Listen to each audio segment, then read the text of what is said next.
땅을 차지하리라. 한 번 더 합니다. 그 땅을 차지합시다. 하나님을 예배하는 우리 새로운 교회에 속한 모든 지체들, 성도님들, 가정이나 처소나 성전에서 예배하는 사랑하는 성도님들 모두에게 오늘 하나님 주시는 은혜가 충만히 임하기를 소망합니다. 내일 제가 1985년도 감리교 신학대학에 입학했던 친구 목사들을 정말 한 10년 만에 동기 선교회를 조직하고 내일 만나기로 되어 있습니다.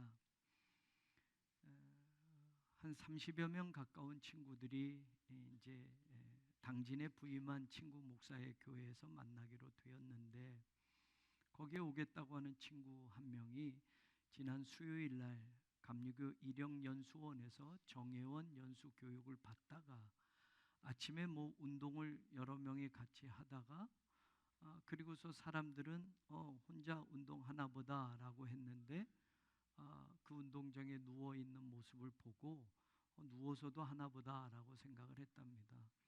그런데 움직이지 않아서 직원이 가서 보니 심정지가 되어 있었고, 그래서 급하게 119로 연락을 하고 심폐소생술을 하고 가까운 병원으로 그것도 한 30분이 걸렸답니다. 옮겨서 이제 수술을 해야만 했습니다. 대동맥 박리로 인해서 출혈이 많았고 그것이 얼만큼 시간이 걸렸는지는 아무도 몰랐기 때문에 심정지 상태가 얼만큼 오래되었는지 그 수술이 잘 돼도 회복하기가 힘들 겁니다 라는 의사의 진단으로 급하게 수술을 했는데 목요일 새벽에 하나님이 부르셨습니다. 그래서 목요일 이제 수요일에 그 연락을 받고 친구들이 기도하다가 목요일 새벽에 소천했다는 소식을 듣고 목요일에 이제 그 시신을 목회하던 천안으로 옮겨서 장례를 치르게 되었는데, 목요일 저녁 때 이제 그 장례식장을 가서 이제 조문을 하고 이렇게 친구 목사들과 함께 이런저런 이야기를 나누면서 늦게 돌아왔습니다. 그런데 이제 제가 감리사 시절에 감독님을 역임하셨던 감독님이 조문을 하고 제가 내려가는 때에 전화를 주셔서 김 목사야, 거기 사모님을 보니 참 안타까웠다. 그래서 마음이 참 그렇구나. 그래서 저는 사실 친구 목사 사모님에 대해서는 아무것도 알지 못하고 내려갔습니다. 그런데 사모님은 몇 해 전 암에 걸려서 또 큰 수술을 했고 또 파킨슨씨 병으로 지금 거동도 거의 불편한 모습으로 의자에 앉아서 조문객을 맞이하는 모습을 보았습니다. 자녀들이 3명인데 아직 대학에서 공부하는 자녀도 있고, 그래서 막막해서 친구 목사들이랑 아이고 이제 목사가 죽으면 교회는 후임을 부를 텐데 시골 교회 많지도 않은 인원 또 넉넉하지도 않은 재정인데 이제 후임 목사가 오면 월세 80만 원인 그 아파트도 비워줘야 할 터인데 이렇게 친구 목사들이 교회들이 도울 수 있는 방법들이 없을까 이런저런 이야기를 많이 하다가 그리고 올라왔습니다. 그러면서 생각해 본 거예요. 혼자 남겨진 사모님, 남편 목사가 죽고 난 다음에는 교회에서 후임 목사가 오면 또 그 교회를 떠나야만 하고 생활에 거처도 없는 시골교회 사모님, 자녀들이 넉넉하고 어떤 직장 생활을 하고 있으면 모르지만 아직 공부하는 자녀들도 있고, 그러고 보면 홀로 남겨진다라는 것이 얼마나 슬프고 외롭고 두려울까. 몸이라도 건강하다면 또 이런저런 일도 해볼 수 있겠지만 병이 들어서 사모님이 또 친구보다는 몇 년이 더 연상인 사모님이 그 모습을 보면서 많은 생각들을 했습니다. 우리의 인생도 때로는 혼자일 때가 있고 혼자가 될 때가 있습니다. 혼자일 때 우리는 외롭습니다. 때로는 두렵습니다. 때로는 막막합니다. 어떤 경우에는 삶의 희망마저도 사라지게 만드는 고독이 엄습하기도 합니다.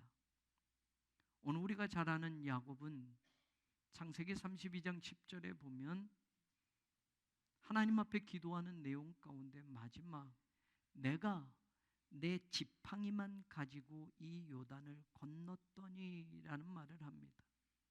야곱의 인생에서 처음 혼자가 된 때가 바로 그때였습니다. 형이 자기를 죽이려고 한다는 그런 이야기를 듣고 무작정 급하게 부모님 곁을 떠나야만 했습니다. 그런데 그때 야곱이 회상하는 겁니다. 지팡이 하나 들고 요단을 건넜던 20년 전이 제가 생각이 납니다. 이 말은 다시 말하면 내 인생에서 혼자였던 그 처음에 그 고독한 때, 그 외로운 때, 그 막막했던 때, 그때가 생각이 납니다. 그보다 조금 더 앞에 31장 40절에서 41절에 보면 그렇게 떠났던 인생의 자리가 어땠는가? 낮에는 더위, 밤에는 추위를 무릅쓰고 눈붙일 겨를도 없이 일만 했습니다. 객지에서. 근데 사실은 삼촌 집에 간 건데 41절에 외삼촌의 집에 있는 이 20년 동안 낮과 밤이나 추위나 더위나 무릅쓰고 잠자는 시간도 없이 내가 그렇게 20년 동안 일했습니다. 그 20년 동안 삼촌은 내게 주겠다고는 품삯을 10번이나 속여오면서 결국에는 돈 한 푼 없이 손에 가진 것 없이 20년을 그렇게 지나왔습니다. 20년 객지 생활이 녹록지 않았다라는 겁니다. 겉으로는 결혼을 했지만 자식도 낳았지만 여전히 삼촌 집에서 일꾼처럼 노예처럼 이용만 당하고 수중에는 돈 한 푼 쥐어보지 못한 채 고독하게 20년을 지나온 겁니다. 형의 살기를 피해서 무작정 고향을 떠났던 야곱, 수중에 돈도 없고 가진 것이라고는 지팡이 하나 달랑 들고 시작했던 그 고독한 혼자의 인생길, 그 인생의 처음을 회상하며 하나님 앞에 고백하는 야곱에게서 가장 외롭고 고독한 인간 실존의 모습을 우리는 들여다볼 수 있게 되는 겁니다. 부모를 떠나고 고향을 떠나고 미래 없는 인생을 시작한 그 고독한 인생, 그렇게 살았던 날들이 20년이었습니다. 지팡이 하나 달랑 들고 집을 떠난 20년 동안 살았는데 낮에는 더위와 싸우고 밤에는 추위와 싸우고 눈 붙일 겨를도 없이 삼촌집에서 노예처럼 일꾼처럼 그렇게 20년의 일만 하면서 살았는데, 삼촌 가축 때 돌보면서 그렇게 살았는데 품삯을 10번이나 속이면서 결국에는 수중에 아무것도 가진 것 없이 빈털터리 인생이었다고 야곱은 지금 항변합니다. 20년의 인생을 돌아보면 힘들었고 고통스러웠고 외로웠던 날들이 부지기수였다라는 겁니다. 지팡이 가지고 시작한 타향살이, 피곤한 20년의 삶, 속아온 20년의 삶이 이것만 남겨졌다면 야곱은 비참한 인생이라 할 수 있겠는데, 오늘 창세기 32장 10절 우리가 읽은 본문 앞에 보면 야곱이 하나님께 기도하는 것 가운데 마지막에 이런 말을 합니다. 지금은 두 때나 이루었습니다. 마지막 그래도 하나님의 은총을 베풀어 주셔서, 마지막 하나님이 그래도 나를 생각해 주셔서 삼촌에게 소거한 20년을 보상해서 하나님이 지금은 가축대가 이렇게 많게 해주셨습니다. 그나마 재산도 모을 수 있었고 그나마 내 수중에 물질을 가질 수가 있게 되었습니다. 그러면서 야곱은 이제 20년의 삶을 정리하고 싶었습니다. 고향으로 돌아가기로 결단을 합니다. 그런데 여전히 해결하지 못한 숙제가 남겨져 있는 겁니다. 외로웠고 가난했고 힘들었던 20년도 이겨냈지만 그 20년이 지났어도 해결하지 못한 형의 문제가 야곱에게는 여전히 남아 있었습니다. 형이 자기를 죽이려고 했던 그 눈빛, 그 살기가 아직도 섬뜩할 정도로 기억에 생생하게 남아 있습니다. 그래서 32장 7절에 보면 심히 두렵고 답답합니다. 32장 11절에 보면 나는 형이 두렵습니다. 형이 나를 죽이고 내 처자식을 죽일까 봐 정말 겁이 납니다 라고 20년 전 형의 그 살기를 아직도 잊지 않았기에 야곱은 두렵고 무섭고 겁이 난 자신을 하나님께 호소하고 있습니다. 사람들 보내어 알아보았는데 돌아와서 그들이 말합니다. 400명을 데리고 지금 주인님 만나려고 형님께서 오고 있습니다. 400명을 20년 동안 해결하지 못했던 그 숙제를 이제는 풀어야만 합니다. 세월이 가면 잊혀지거나 해결되어질 줄 알았는데 20년 전에 자기를 죽이겠다고 했던 그 형 에서가 지금은 400명의 부하들을 거느리고 자기를 만나러 온다는 것은 틀림없이 나를 죽이려고 하는 계획이야. 이제까지 객지에서 고생하며 그렇게 살면서 모아온 모든 것들, 내 처자식과 모든 재산을 한순간에 다 부서뜨리려 하는 형의 계획이야 라고 야곱은 생각하게 됩니다. 그래서 그는 고민하다 생각을 합니다. 그래, 내가 가진 재산 가운데 반은 떼어서 형에게 주자. 그래서 재산을 둘로 나눕니다. 7절에 보면 두 떼로 나누어서 자기가 모은 양, 소, 낙타, 가축대를 형에게 보낼 예물로 구분해 놓습니다.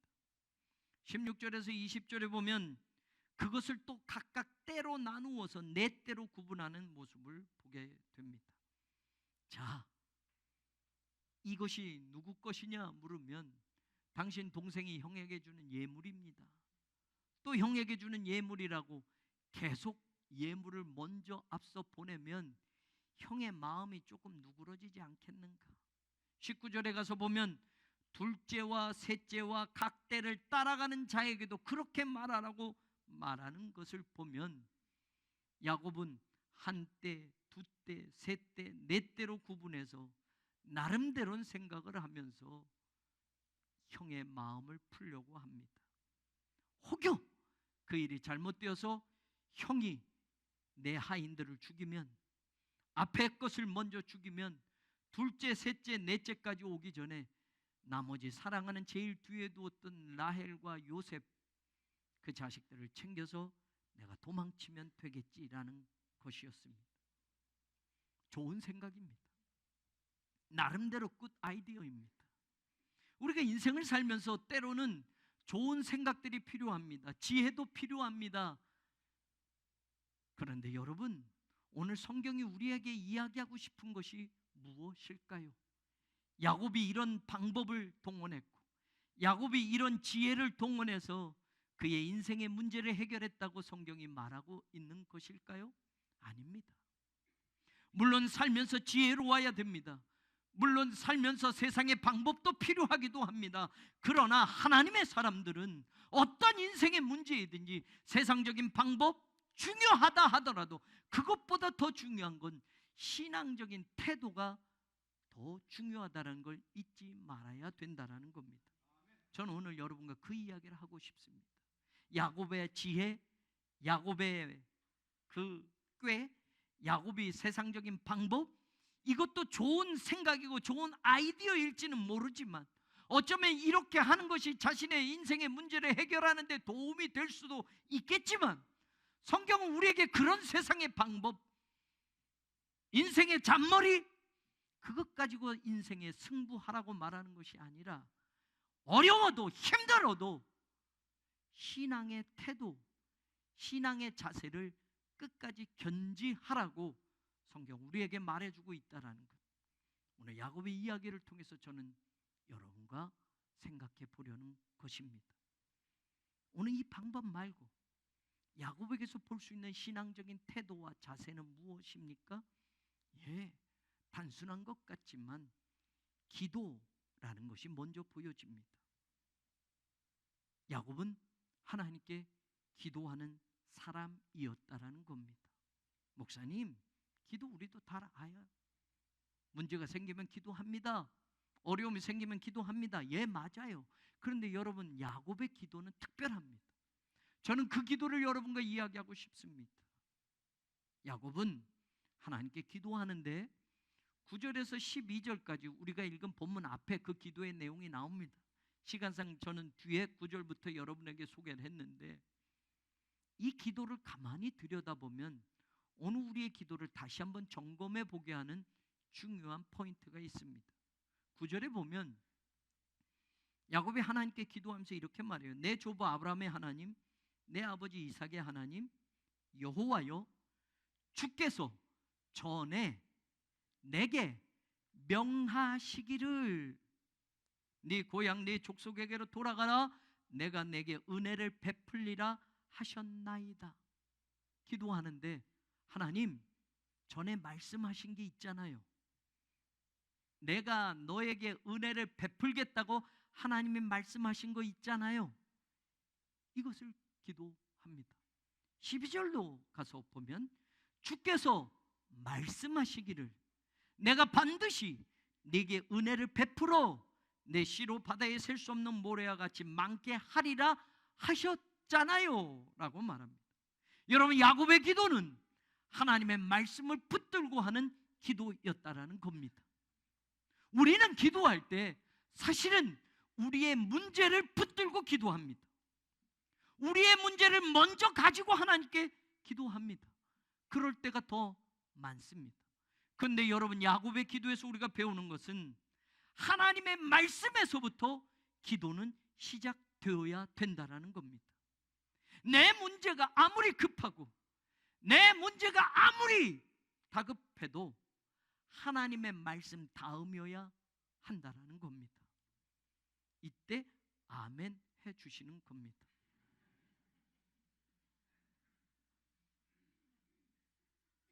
사실 기도할 때 말입니다.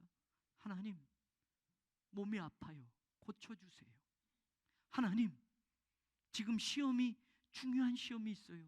꼭 합격하게 해주세요. 하나님, 지금 사업이 어려워요. 도와주세요. 사실은 우리 문제를 먼저 붙들고 하나님께 기도합니다. 근데 여러분, 야곱은 하나님, 나에게 말씀하신 게 있었습니다. 하나님, 그때 이렇게 말씀하셨습니다. 하나님 말씀하신 걸 붙들고 내가 하나님께 기도합니다.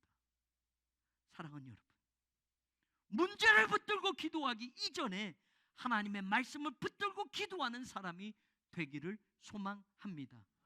아까 하셨어야 돼요. 기도가 달라지기를 원합니다.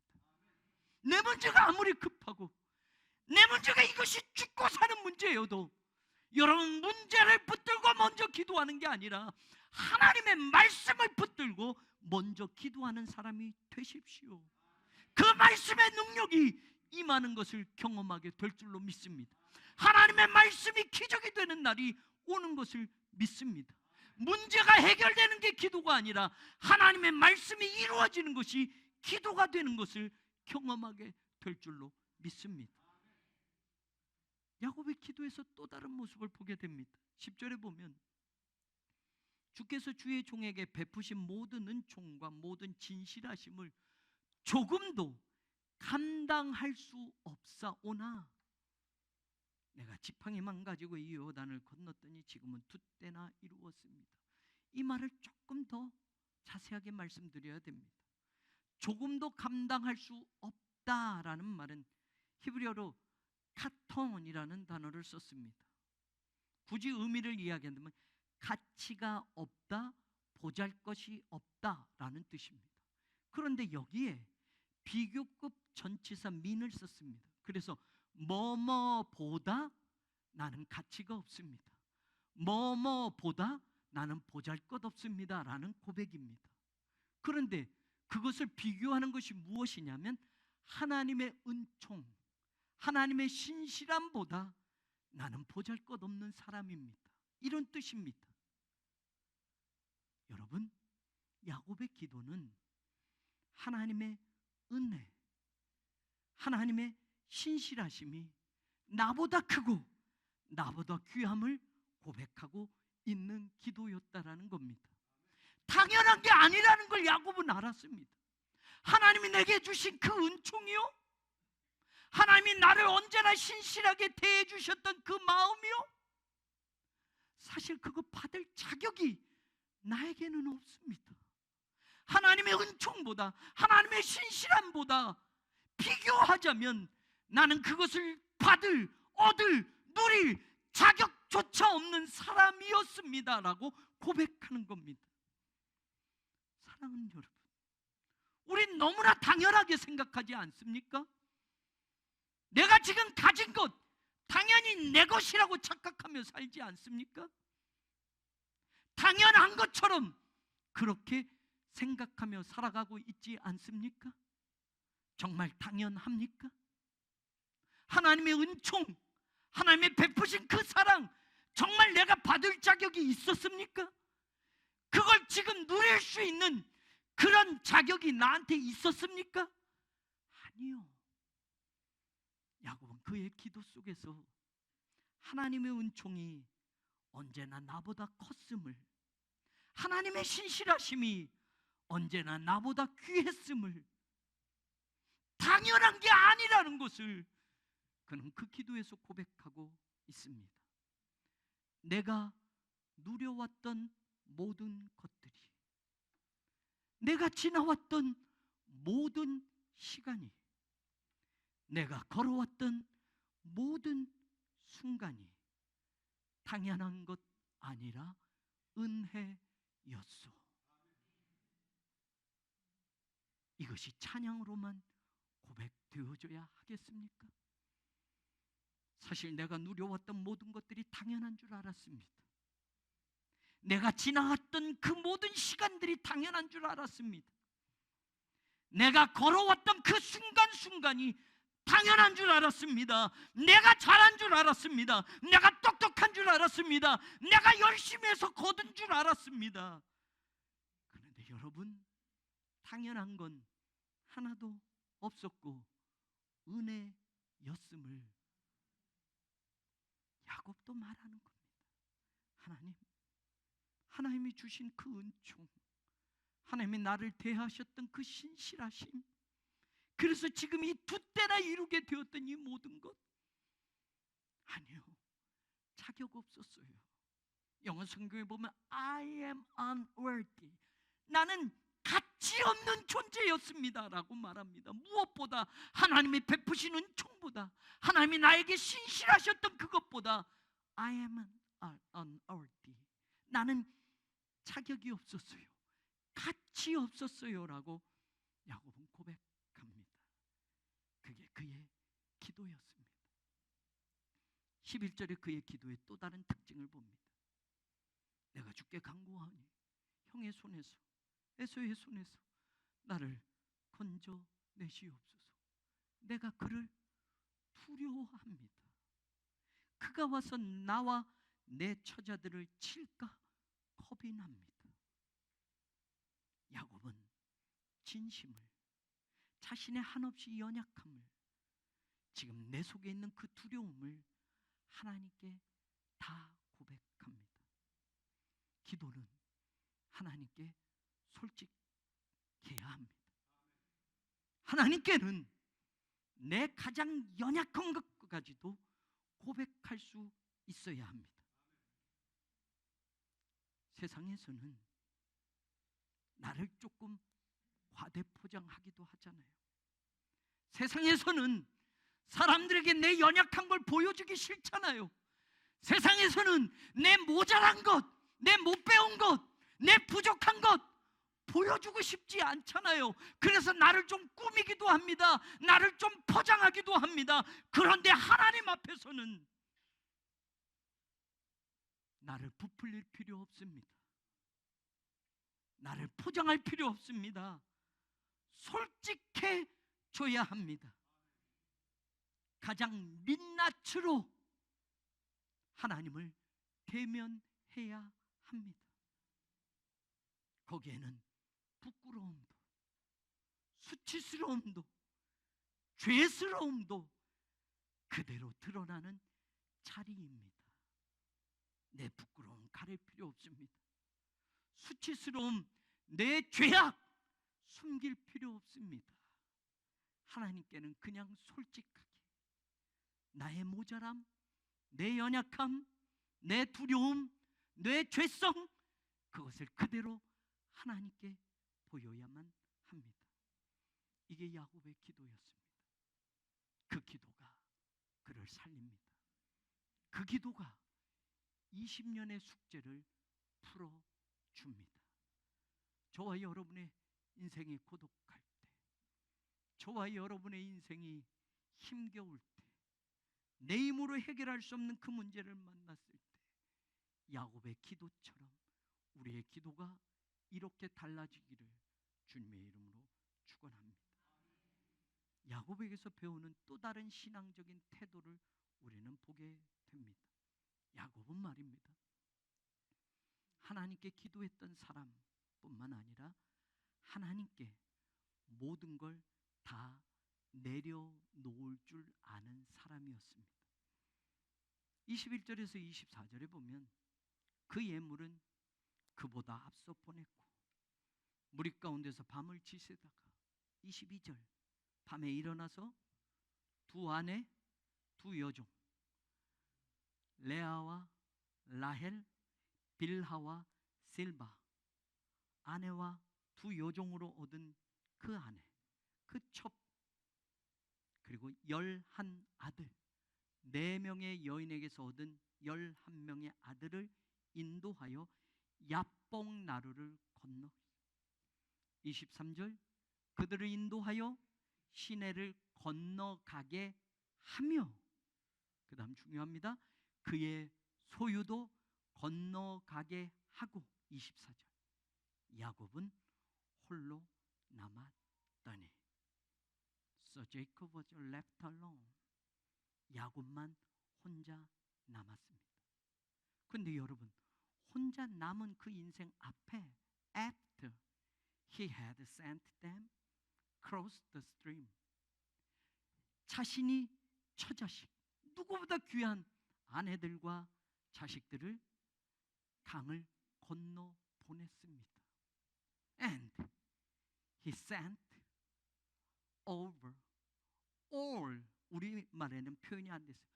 all, 모든 his possessions, 그의 모든 재산도 sent over, 건너 보냈습니다. 이제 남은 거는 left alone, 혼자밖에 없습니다. 여러분, 여기서 우리는 무엇을 깨닫습니까? 20년 동안 이걸 위해서 살았는데요, 처자식 위해서 고생했는데요, 사랑하는 아내와 자식들 먹여 살리려고 삼촌에게 그렇게 속아가면서 낮이나 밤이나 추위나 더위를 이겨가면서 눈 붙일 겨를도 없이 그렇게 사는 게 나 잘 되자고, 나 혼자 잘 먹자고가 아니라 사랑하는 처자식들 위해서 그렇게 고생하며 살았는데요, 그렇게 20년 고생해서 모은 재산인데요, 그걸 다 건너 보냈습니다. 강 저 너머에는 형이 오는 거 아닙니까? 여러분, 강 건너로 보내면 형이 와서 자식들을 죽일 수 있고 내 재산을 다 빼앗아 갈 수 있는데, 야곱은 그 모든 걸 건너 보내고 그만 홀로 지금 남았다고 하고 있습니다.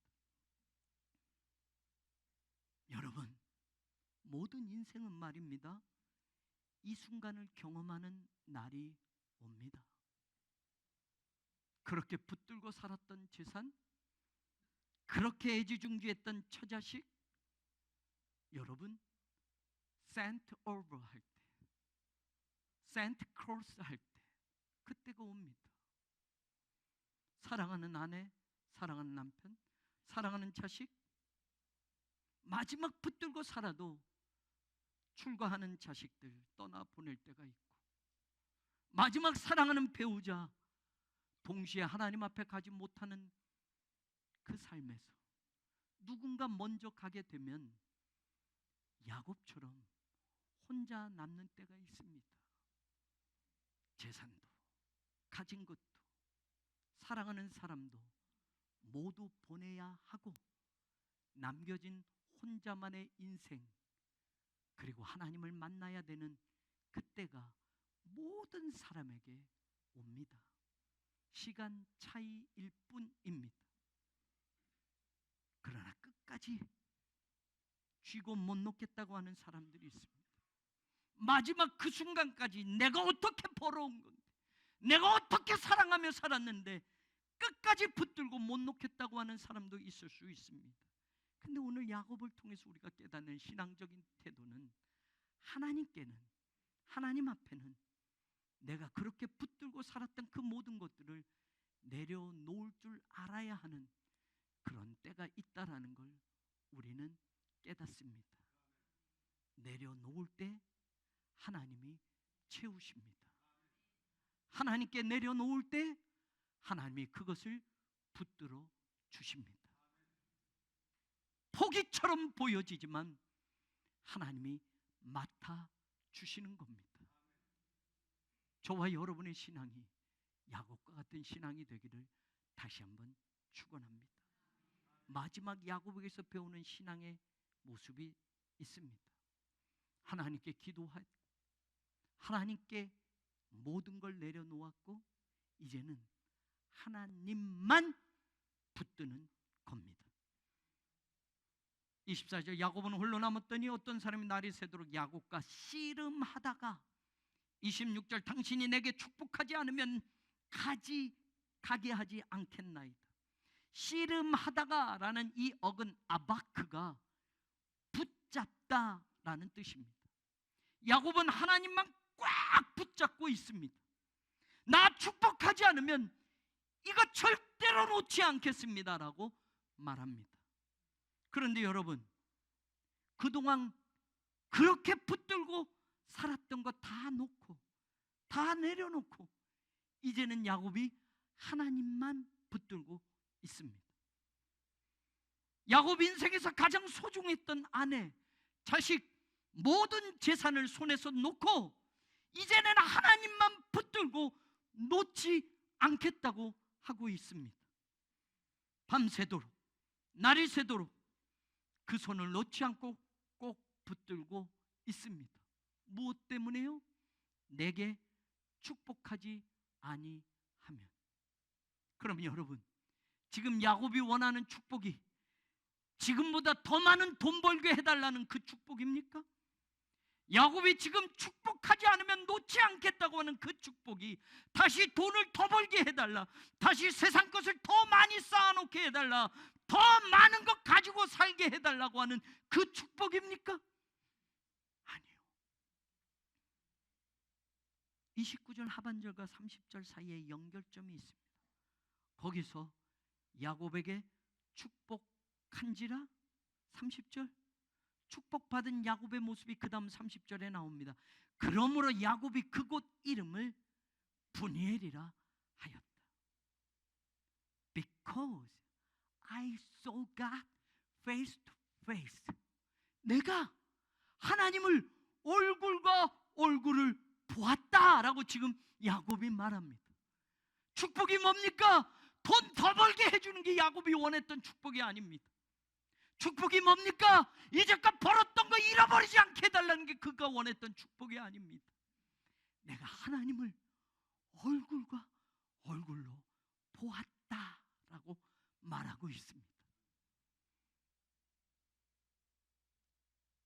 사랑하는 여러분, 그리고 나서 31절은 The sun rose above him. 그 위로 태양이 떠올랐다라고 말합니다. 야곱의 위로 해가 떠오르는 겁니다. 해가 떠오르는 인생이 축복의 인생입니다. 해가 지는 인생이 아닙니다.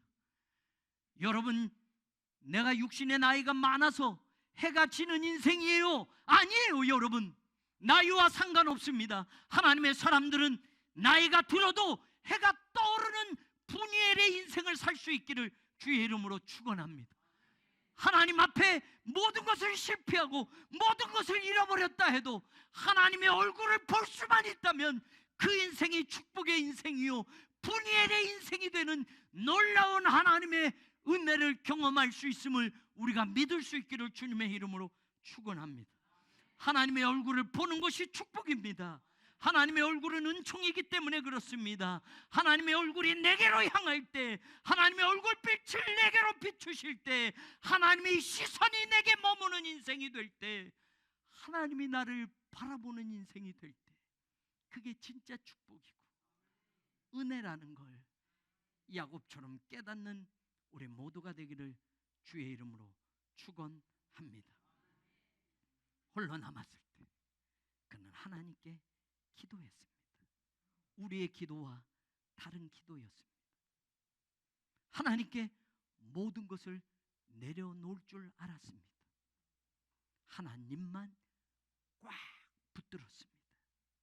그랬을 때 그는 분이엘의 또 다른 차원의 축복을 받고 홀로 된 외로운 인생의 문제를 해결하며 이스라엘이라는 한 나라의 축복의 시조가 되는 상상할 수 없는 하나님의 은혜를 체험하는 사람이 되었습니다. 혼자라는 생각이 들 때도, 혼자가 된 인생의 마지막 순간이 될 때에도 야곱처럼 또 다른 신앙의 축복의 시간이 바로 그때가 될 수 있음을 믿기를 주의 이름으로 축원합니다. 이제는 솔직한 기도를 할 줄 아는 사람이 되어야 합니다. 하나님이 베풀어 주신 그 모든 것을 받을 자격조차 없던 나 자신이었음을 고백할 줄 알아야 합니다. 이제 그렇게 붙들고 놓지 못하고 살았던 세상 그것들을 하나님께는 다 내려놓을 줄 알아야 합니다. 그리고 하나님만 붙드는 삶을 결단해야 합니다. 에서의 발뒤꿈치를 붙들고 살았던 어머니 자궁 속에서의 삶처럼 이 세상 속에서 남들과 경쟁하고 조금 더 잘 살려고 물질의 발뒤꿈치 붙잡고 명예의 발뒤꿈치 붙잡고 세상에서 썩어질 것들의 그 발뒤꿈치만 붙잡고 살아가던 인생에서 이제는 하나님만 붙잡고 그 손을 놓지 않겠다고 믿음으로 고백하는 하나님의 사람들이 되십시오. 분이엘의 축복이 여러분의 것이 될 것입니다. 여러분의 인생 위로 새로운 분이엘의 태양이 떠오르는 것을 경험하게 될 줄로 믿습니다. 그 축복이 우리 새로운 교회 위에 외롭고 힘들고 눈물인 그 인생길을 걸어가는 사랑하는 사람들 위해 함께하기를 간절히 축원합니다. 하나님,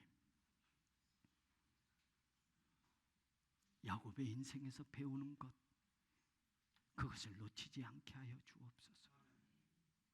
누구에게나 혼자일 때가 오고 혼자 될 때가 오게 되는데 그것이 두려움이고 그것이 고독이고 그것이 무서움이 아니라 그것이 하나님을 다시 만나는 분이엘의 축복의 시간임을 알게 하여 주옵소서. 예수님 이름으로